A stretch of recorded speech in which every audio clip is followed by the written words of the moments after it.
আসসালামু আলাইকুম। এইচএসসি 2026 সালের পরীক্ষার্থীরা, আজকে আমি তোমাদের পৌরনীতি প্রথম পত্রের ফাইনাল সাজেশনটা দিয়ে দিব। এই সাজেশন তুমি কলেজ পরীক্ষা এবং বোর্ড পরীক্ষা দুইটাতেই ব্যবহার করতে পারবে। কারণ কি, সাজেশনটা আমরা বিগত 15 সাল থেকে 25 সাল পর্যন্ত টোটাল বোর্ড প্রশ্নগুলো অ্যানালাইসিস করে রেডি করেছি। সেক্ষেত্রে আমরা যে গাইডলাইন দিব, যে চ্যাপ্টারগুলো দিব, ওইখান থেকে প্রশ্ন আসবে, ইনশাল্লাহ মিস হবে না। এবং যারা এখনো আমাদের 310 টাকার টার্গেট প্লাস কোর্সে যুক্ত হয়, খুবই দ্রুত যুক্ত হয়ে যাবে। কারণ কি, এই প্রত্যেকটা সাজেশনের পিডিএফ কপি আমাদের এই কোর্সে দেওয়া থাকবে। কোর্সে বিগত 5 বছরের বোর্ডের এমসিকিউ দেওয়া থাকবে। কোর্সে প্রত্যেকটা চ্যাপ্টারের, মানে শুধুমাত্র এই বইটা না, তোমার অল সাবজেক্টের প্রত্যেকটা চ্যাপ্টারের জ্ঞানমূলক অনুধাবনমূলক প্রশ্নের পিডিএফ দেওয়া থাকবে, যে জায়গাগুলো থেকে তোমরা পরীক্ষায় প্রশ্ন কমন পাবে। সেই সাথে লিখিত অংশ শর্টকাট টেকনিক, গ্রামারের শর্টকাট টেকনিক, পড়াশোনার রুটিন, গাইডলাইন, এভরিথিং টোটালি আমরা একটা প্যাকেজ আকারে রেডি করে তোমাদেরকে দিচ্ছি।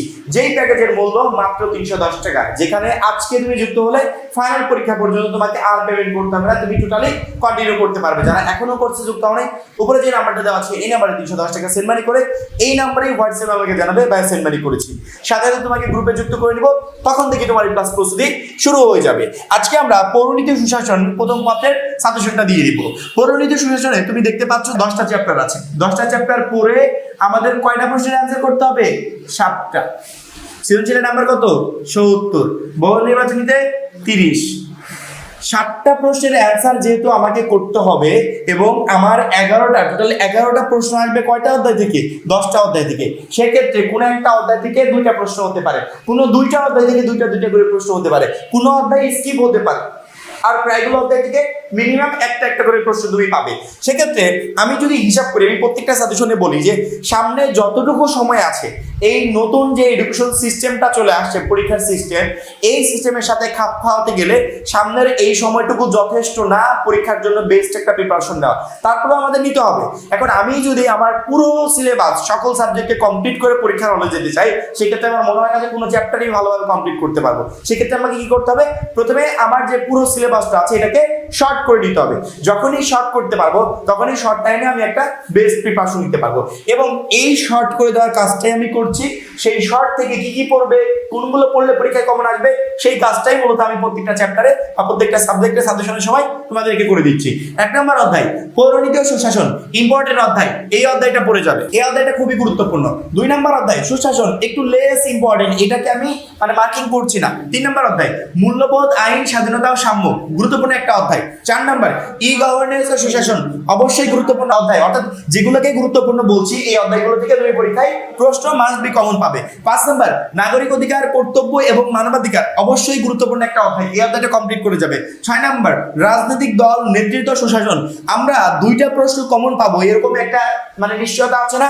সেই নিশ্চয়তা হতে পারে এই 6 নম্বর অধ্যায় থেকে। আবার 7 নম্বর অধ্যায় সরকার কাঠামো, সরকারের অঙ্গসমূহ, অর্থাৎ 2টা প্রশ্ন কমন আসবে এমন চ্যাপ্টারের তালিকায় 6 নম্বর এবং 7 নম্বর অধ্যায়টা আছে। এর পরবর্তীতে আমরা আর যাব না, এই পর্যন্ত পড়লেই যথেষ্ট।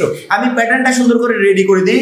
1 পড়বে, 3 পড়বে, 4 পড়বে, 5 পড়বে, 6 পড়বে, 7 পড়বে। এই 7 নম্বর অধ্যায় পর্যন্ত কয়টা চ্যাপ্টার হলো বলো তো?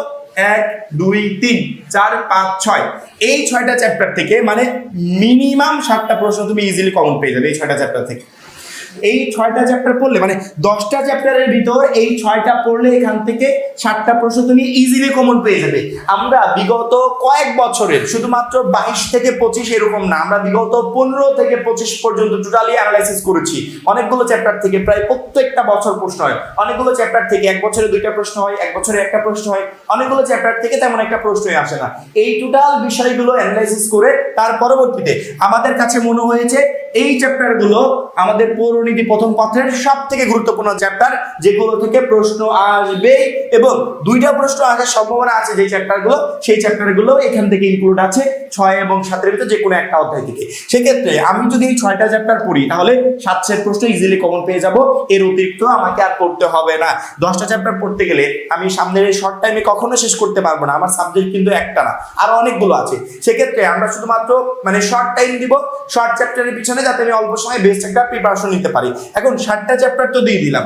এই শুধুমাত্র 7টা চ্যাপ্টার না, যদি মনে করো যে ভাইয়া আমি এখান থেকে 3 নম্বর অধ্যায়টা পড়বো না, আমি এখান থেকে 9 নম্বর জনসেবা আমলাতন্ত্র পড়বো, কোনো প্রবলেম নেই, তুমি পড়তেই পারো। সেটা তোমার ইচ্ছা। তবে আমি 6টা চ্যাপ্টারের একটা প্যাটার্ন রেডি করে দিলাম। এখন এই শুধুমাত্র 6টা চ্যাপ্টার না, অল চ্যাপ্টার, প্রত্যেকটা চ্যাপ্টারেরই অর্থাৎ সৃজনশীলের জন্য প্রত্যেকটা চ্যাপ্টার জ্ঞানমূলক এবং অনুধাবনমূলক প্রশ্নের আমরা পিডিএফ রেডি করছি।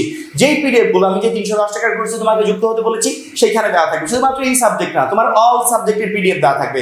ওই পিডিএফ গুলো অর্থাৎ জ্ঞানমূলক অনুধাবনমূলক প্রশ্ন তুমি ওই পিডিএফ থেকে কমন পাবে। সেক্ষেত্রে সৃজনশীলের এই 70 মার্কের অ্যান্সার করার জন্য আমার মনে হয় না যে আহামরি তোমাকে কষ্ট করতে হবে। প্রথমত 10টা চ্যাপ্টার পড়ার কোনো প্রয়োজন নাই। 10টা চ্যাপ্টার থেকে আমি যে শর্ট করে দিলাম চ্যাপ্টারগুলো, এই চ্যাপ্টারগুলো পড়বে এবং এই চ্যাপ্টারের আমরা যে পিডিএফ গুলো রেডি করেছি সেই পিডিএফ গুলো কমপ্লিট করবে ইনশাআল্লাহ। সৃজনশীলের এই 70 মার্ক নিয়ে তোমাকে একদমই টেনশন করতে হবে না। এবং এমসিকিউর জন্য আমি কিন্তু প্রত্যেকটা সাবজেক্টের সাজেশনে সবসময় বলি যে এমসিকিউর জন্য প্রথমত টেক্সট বুকের প্রত্যেকটা চ্যাপ্টার সুন্দর করে কমপ্লিট করতে হবে। তারপরে বিগত 5 বছরের বোর্ডের এমসিকিউ পড়তে হবে। বিগত 5 বছরের বোর্ডের এমসিকিউ আমরা যে পিডিএফটা রেডি করেছি, তোমাদের 310 টাকার কোর্স দিচ্ছি, সেই কোর্সে বিগত 5 বছরের বোর্ডের এমসিকিউ সুন্দর করে দেওয়া থাকবে।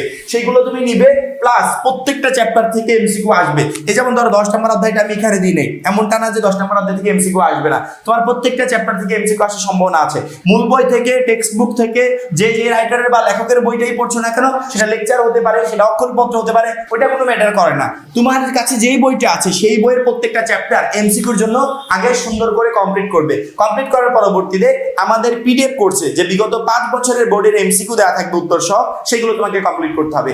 টেক্সট বুক প্লাস বিগত 5 বছরের বোর্ড এমসিকিউ, এই দুইটা যদি কমপ্লিট করে কোনো শিক্ষার্থী পরীক্ষার হলে যেতে পারে, সেক্ষেত্রে 100% প্রশ্ন তার কমন থাকবে, একটাও মিস হবে না।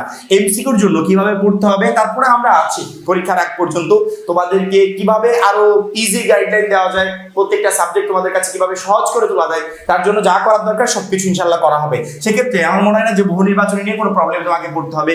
সৃজনশীলের জন্য তো দিয়েই দিলাম, সেই সাথে জ্ঞানমূলক অনুধাবনমূলক প্রশ্নের পিডিএফও দিতে চেয়েছি। তাহলে এই পরিণতি প্রথম পত্রে তোমার প্রবলেমটা কোন বিষয় নিয়ে? আশা করি কোনো বিষয় নিয়ে প্রবলেম না। অবশ্যই পরিণতি সুশাসন প্রথম পত্রে তুমি 100% প্রশ্ন পরীক্ষার হলে কমন পাবে। এবং যারা এখনো আমাদের এই 26 টার্গেট প্লাস কোর্সে যুক্ত হয়নি, খুবই দ্রুত যুক্ত হয়ে যাবে। সবাই ভালো থাকবে, সুস্থ থাকবে। আল্লাহ হাফেজ।